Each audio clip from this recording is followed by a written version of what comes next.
Hey, welcome back, podcast friends. Now, in today's episode, this is going to be kind of the beginning of a few more episodes. And so I really want to make sure that you understand the very basics, which is what exactly is sugar. And I know I've done some podcasts in the past, but I'm just going to kind of put it all together here hopefully without going on all these little squirreling uh, things that I tend to do. So first, what is sugar? Now, when we talk about sugar right now, we're talking about table sugar, the regular sugar that you get, when you put it on all your food. And hopefully you've stopped doing that by now. But what is sugar? Sugar, there are they're called monosaccharides or simple sugars. There's glucose, fructose, and galactose. And of these three, and those are molecules, those are actually molecules. But when you put these molecules together, any two of those molecules together, you come up with what's called a disaccharide. So two monosaccharides put together is a disaccharide. The disaccharides that there is maltose, which is glucose and glucose. Then there's lactose, which is glucose and galactose. And then there's maltose, which is two different glucose molecules. So your monosaccharides are glucose, fructose, and galactose, and your disaccharides are maltose, lactose, and sucrose. Sucrose is table sugar. Sucrose, again, it's a disaccharide, so that has one molecule of glucose and one molecule of fructose together to make sucrose. Now, just kind of follow with me. That there's going to be a little bit of math right here, but don't get wrapped up into it because I'm going to summarize it in just a little bit to explain why this is so important. So, and then there's been another kind of sugar that's come along called high fructose corn syrup, and that came along in 1957. High fructose corn syrup and sucrose are exactly the same thing, basically. The only difference is with sucrose, like your table sugar, it's 50% glucose and 50% fructose, like we just said. High fructose corn syrup is more like 45% glucose and 55% fructose. This made a huge difference. This made things cheap. This made it be able to be made out of corn, and it also made it much more toxic because fructose is extremely toxic. And in the molecule, or in the disaccharide of sucrose, glucose really isn't sweet. Glucose doesn't really taste that bad.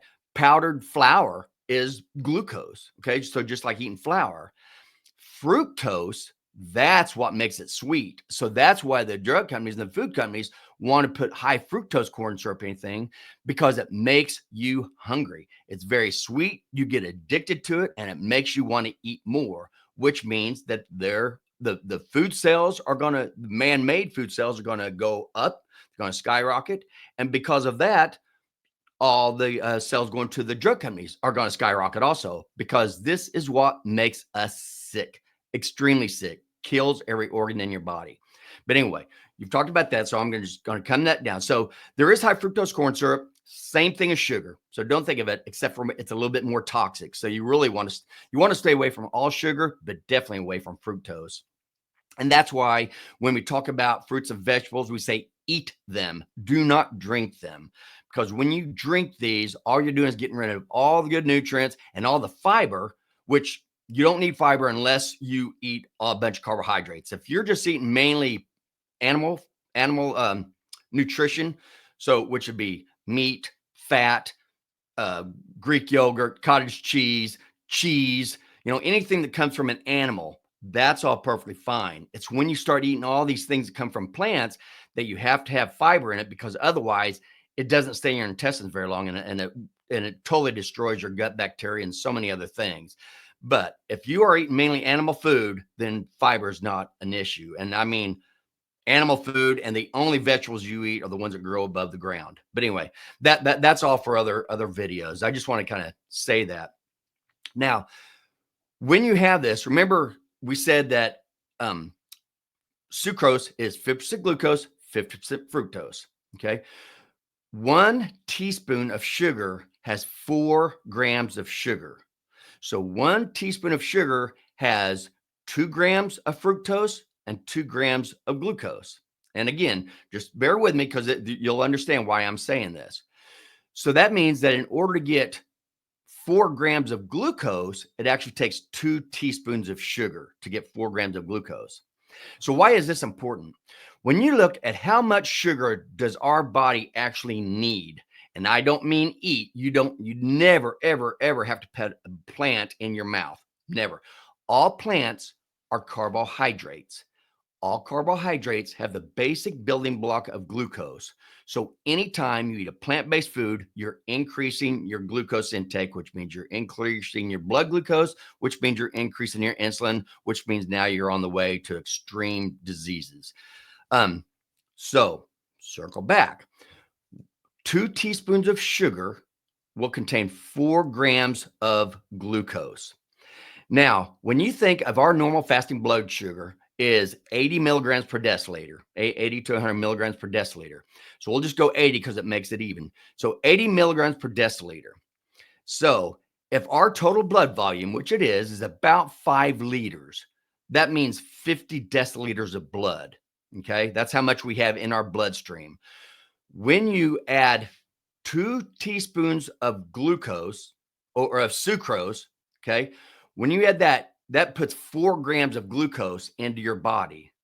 So 4 grams is 4,000. So if you have 4,000 milligrams of glucose in 50 deciliters of blood, that comes out to 80 milligrams per deciliter.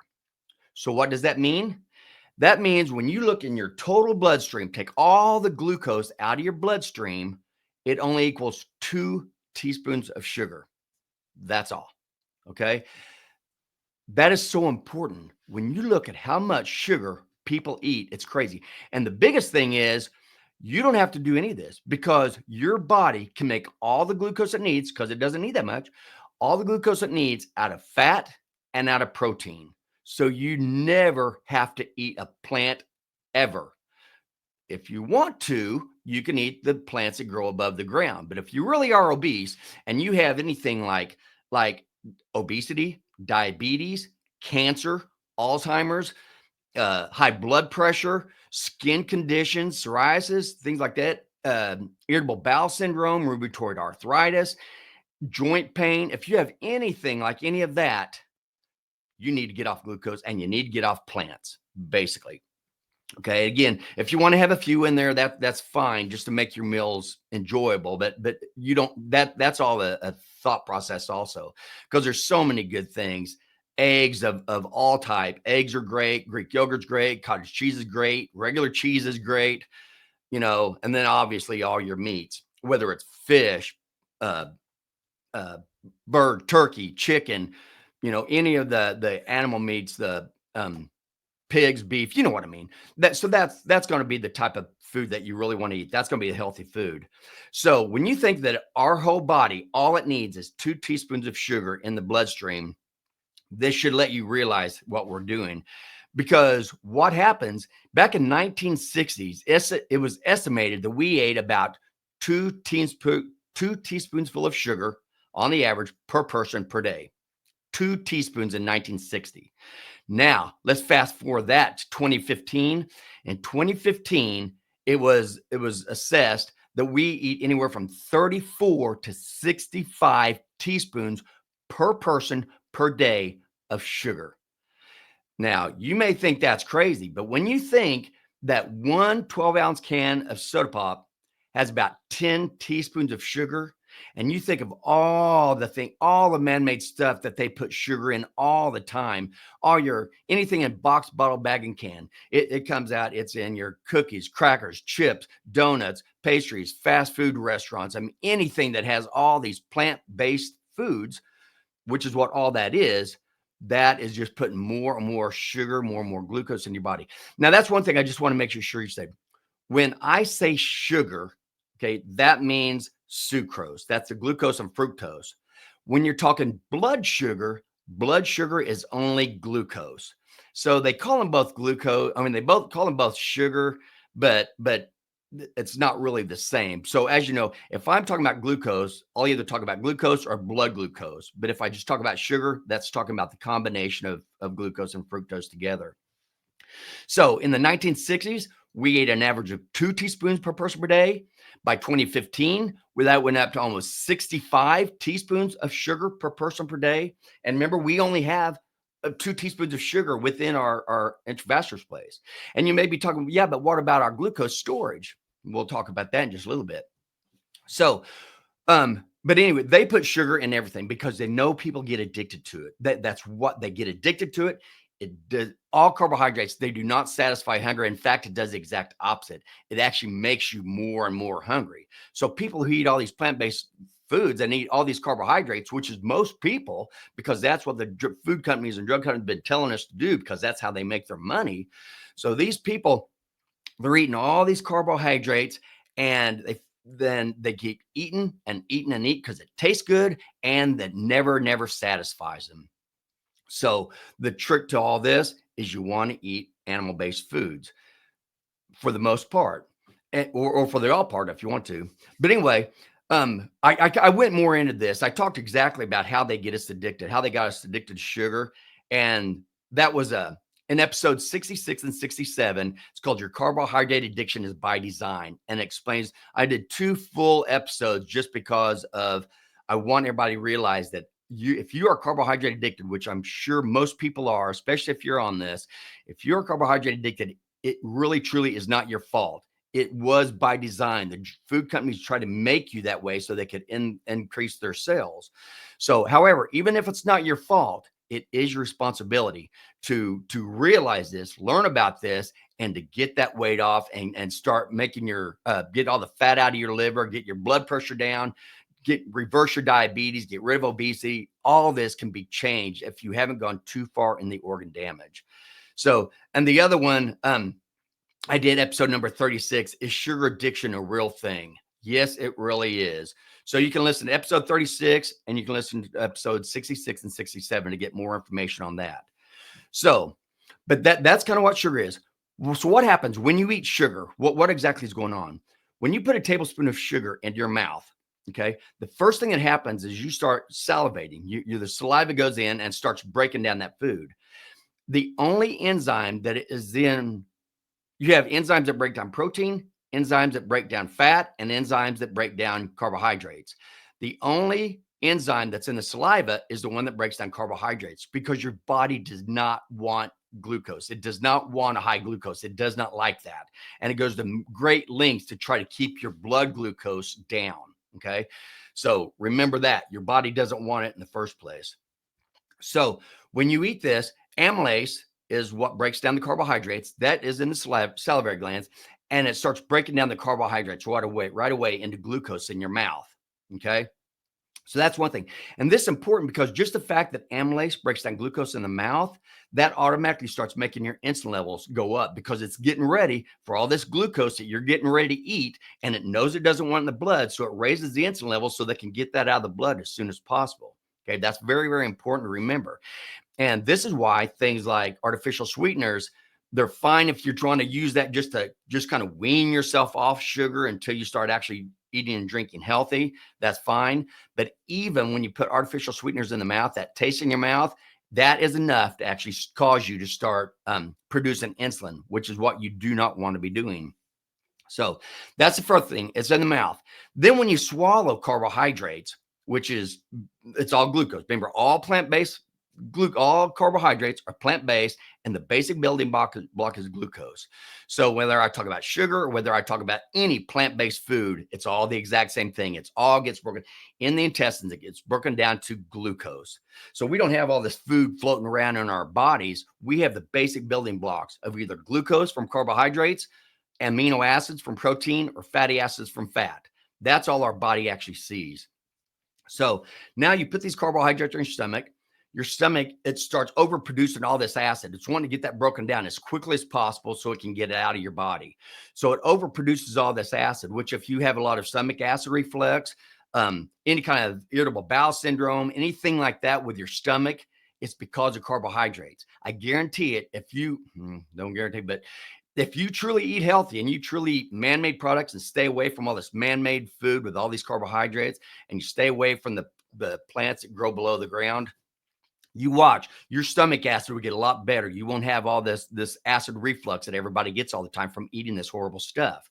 So once you swallow the sugar, it's in your stomach, and it's only in your stomach for about 30 minutes. Okay. Then it gets out in the intestines and it starts getting broken down even more. But it's only in the intestines for about 30 to 60 minutes. And then it gets shoved straight over to your bloodstream and then into your liver. This is important because everybody's talking about how they're hungry all the time, When you eat protein and fat, that stays, instead of 30 minutes for carbohydrates, that stays in your stomach for anywhere from 1 to 2 hours. Then when it gets into your intestines, and I've talked about this in past podcasts, it continues to go all the way through your intestines, constantly stimulating hormones that keep you feeling full. And so it stays in your intestines for anywhere from 24 to 48 hours. So when you're eating animal-based food, you will not be hungry. You'll lose weight, you'll feel great, and you won't get hungry. When you eat carbohydrates, you are fighting hunger constantly. That's why people who think that all they have to do is decrease their calories, which is a lie that's been propagated over and over, that a calorie is a calorie. If that's what you think and you try, oh, I'm going to eat the same stuff, or even if I just go to all natural plants and you start eating that stuff instead, what ends up happening is you get extremely hungry. You get irritable, you get cranky, you get tired because your body does not like that. So when you eat sugar, it doesn't keep you very, very full at all. And again, that means any plant-based food. So now the next thing, what happens is when you get the sugar, or eats these carbohydrates, goes over to your liver, and your liver triages. That's one that determines, okay, where's this going to go? And there's 3 different places that your blood glucose is going to go. If your blood glucose is low at the time that you're eating, the first thing that'll happen is it's going to replenish your blood glucose. Okay, it's going to do that. But most people eat carbohydrates constantly, so low blood glucose is not the problem. It's high blood glucose. So that's the first thing. Then what it does is it fills up your glycogen stores. Glycogen is just a bunch of glucose molecules put together like a glucose brick. And that's how your body stores glucose. You have glycogen in your liver and in your skeletal muscles. In your skeletal muscles, you have 1% of each skeletal muscle only has about only 1% of your skeletal muscle contains glycogen. And the glycogen in that skeletal muscle is only for that skeletal muscle. It doesn't get put into the rest of the body. In your liver, you have about 10% of your liver is glycogen storage. So what does this mean? Okay, we'll talk about that in just a little bit. Well, I guess I'll do it. So when you look at this, when you look at the glycogen storage in the liver, okay, there's only about 100 grams of glycogen or glucose, which means it's about 400 calories. That's all you have. Now, in your muscles, you have about 500 grams. So that's about 2,000 calories. Okay. So when you look at that, the glycogen in your muscle is around 2,000 calories. The glycogen in your liver is around 400 calories. So put those together, it's about 2,400 calories, which, as you know, is usually around 2,000 to 2,500 calories is what they call your basal metabolism. That means if you just sleep for 24 hours, you're going to burn off about 2,400 calories just by sleeping because of all the things that your body does in that time. Which means if God meant for us to use our glycogen stores, our glucose for our main energy source, we would have been dead. Because if that's all we used was glucose and we had to go for 1, 2, 3, 4 days without any food, we wouldn't live. Our body didn't have the energy to live. So that's one thing that proved glucose was never supposed to be our main energy source. Okay. The other, what it's supposed to be used for is your fight or flight energy. You have this glycogen, you get stressed out, all of a sudden your cortisol levels goes up. That stimulates your pancreas, push out glucagon, which makes your blood breaks the glycogen down and puts glucose into your body. Then the insulin comes up, it lets you to fight or flight, do whatever you're going to be doing. And then all of a sudden your glucose levels come down and your insulin levels will be coming back down. That's what's supposed to happen. But since we eat carbohydrates all through the day, every day, we constantly keep our insulin levels high. So anyway, so that's why your glycogen stores are really your fight or flight energy. That's what that's supposed to be for. So now you've eaten the sugar, it's gone in, replenished your blood glucose, then it's restocked your glycogen stores, and all the rest of the sugar that you eat gets immediately turned into triglycerides, fat, and gets put into your fat cells. And if you listen to my podcast, you know that when your insulin levels are high, it forces your body to store fat. When your insulin levels are low, it forces your body to burn fat. You can't do anything else. So the whole key to weight loss and health is to keep your insulin levels low. The way you keep your insulin levels low is don't put glucose in your blood. The way you don't put glucose in your blood is don't put carbohydrates in your mouth. It's really that simple. So if you don't do anything else but quit eating sugar, quit drinking sugar, and quit eating flour, if you can do that, you're going to see a world of difference, and you're going to feel so great when you do that. But the other thing that proves that this is right, that your body needs needs fat for its energy source and not glucose for its energy source, is when you think 1 pound of fat is about 4,000 calories. Okay, so 1 pound of fat is 4,000 calories. And so we already said that in all your glycogen stores, you only have 2,400 calories. But 1 pound of fat has 4,000. And think of how many pounds of fat people have on them because they eat carbohydrates all the time. They keep their insulin levels up all the time. So they're constantly turning all these carbs into fat and storing it. That's obesity. That's obesity in a nutshell. That's all it is. So obviously reverse it, quit eating carbs, get your insulin low, and start burning that fat out of your fat cells. So 1 pound of fat, 4,000 calories. When you look at the individual molecules, glucose only has about 4 calories per gram. To our fat has 9 calories per gram. You get so much more energy out of fat than you do glucose, which is important to know, because if glucose was your main energy source, you'd weigh over twice the amount that you weigh right now, because it takes that much more to get that same amount of energy. The other thing is fat burns very, very cleanly. When you burn fat, all you end up with is what you want to end up with.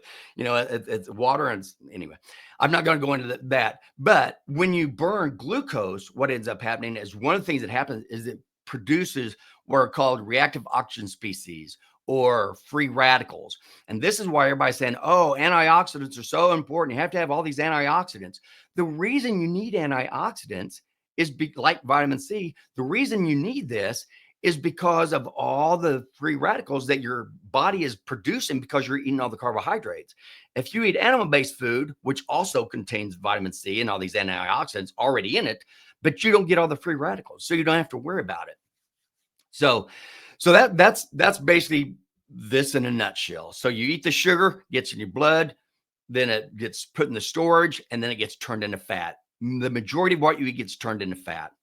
So the other thing is carbohydrates increase hunger. Why do we eat all the time? Because we're eating carbohydrates that don't keep us full. We've already talked about one of the things that makes you feel full, or makes you feel hungry, is because it doesn't stay in your system very long. But the other thing is, when your body's hungry, it produces a hormone called ghrelin. Ghrelin is what makes you feel hungry. The reason your body produces ghrelin is because it needs nutrients. It needs you to eat the nutrients that's going to keep it alive. There are 5 nutrients that your body does not make that you have to eat. You have to eat protein, and we are animals, so obviously animal protein is going to have a better mix of the amino acids that we need than if you just eat plants. So we need protein, we need fat and cholesterol. We have to eat fat and cholesterol. That's extremely healthy, vital to our existence. So all this stuff about eating low fat, no fat, high carb, they're killing you. That is why they want you sick, so they can make all their money. So you need protein, you need fat, you need your vitamins and minerals, and you need water. That's it. If you can have protein, fat, and cholesterol, your vitamins and minerals, and water, that will give your body all it needs to be extremely healthy and get you through life and thrive. It'll be a higher quality of life. So So when you have lack of nutrients, your body produces ghrelin. It's hoping you're going to eat those nutrients, but instead, most people reach for sugar. They reach for carbohydrates. And so it just keeps making the same thing worse and worse and worse. And remember, um, that's where obesity comes from. Too much carbohydrates gets right into triglycerides. If you have a high triglyceride level, it's because you eat too many carbohydrates. You can decrease your triglycerides by stopping eating the carbohydrates. It's that simple. The other thing, when you eat all these carbohydrates and you get turned fat, you stuff your fat cells. Stuffed fat cells, our body has a mechanism to keep us feeling full. Said, okay, now you're satiated. Now you're not hungry anymore. And it's a hormone that comes from your hypothalamus. It's called leptin. Leptin is produced from stuffed fat cells. So normally, if you eat a meal and you stuff your fat cells, these fat cells will produce leptin. Leptin goes to the hypothalamus in the brain and says, I'm not hungry, stop eating. However, if you continue to eat this, you get so many fat cells, you produce so much leptin that the hypothalamus becomes resistant to leptin, which means now one of the things that you had to keep you feeling full, you don't have it anymore. You have leptin resistance, and so it tends to make you eat more and more. So it doesn't stay in your GI tract very long, and it also is causing leptin resistance. And the other thing, they found insulin also blocks leptin. So just the fact that you eat carbohydrates that makes your glucose goes up, that makes your insulin goes up. Insulin blocks leptin, which also keeps you feeling hungry all the time. So there's so many reasons why carbohydrates keep you hungry all the time and animal products do not. And this is very important. I really want you to understand that. So what have I said? When you increase your carbohydrate intake, you increase your blood glucose, you increase your insulin levels, then you increase the amount of triglycerides that you're making, then you increase the storage of those triglycerides because insulin causes you to store fat. Then you end up with leptin resistance. And because your insulin levels are high, this also blocks leptin, so it magnifies your hunger. And this is why people who are on plant-based food, which is most people, because that's what the food companies are advertising all the time. You need to eat their food and stay away from meat and fat. That's horrible.